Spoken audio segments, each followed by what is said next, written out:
লাগামহীনভাবে দেশের বাজারে বাড়ছে স্বর্ণের দাম। চলতি মাসের প্রথম ৮ দিনের মধ্যে ৪ দিনই দাম বেড়েছে মূল্যবান এই ধাতুর।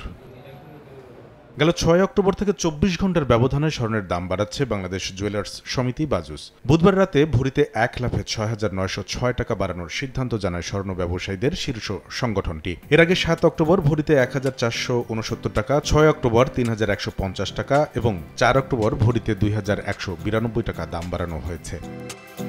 বর্তমানে দেশের বাজারে ২২ ক্যারেট ১ ভরি স্বর্ণ কিনতে গুনতে হবে ২,০৯,১০১ টাকা। নতুন মূল্য তালিকায় ২১ ক্যারেটের প্রতি ভরির দাম ১,৯৯,৫৯৪ টাকা, ১৮ ক্যারেট ১,৭১,০৮৮ টাকা এবং সনাতন পদ্ধতির ১ ভরি স্বর্ণের দাম পড়বে ১,৪২,৩০১ টাকা। স্বর্ণের বাজারে এমন অস্থিরতার কারণ হিসেবে দেশের বাজারে তেজাবি বা পিওর গোল্ডের দাম বৃদ্ধিকে সামনে আনছে বাজুস। বিশ্ববাজারেও ঊর্ধ্বমুখী নিরাপদ বিনিয়োগের মাধ্যম হিসেবে পরিচিত মূল্যবান এই ধাতুর দাম বৃহস্পতিবার সকালে স্পট মার্কেটে প্রতি আউন্স বিক্রি হয়েছে $৪,০৩৬। হিসাব বলছে এক মাসে বেড়েছে $৪০৬। কামরুল হাসান সবুজ, সময় সংবাদ।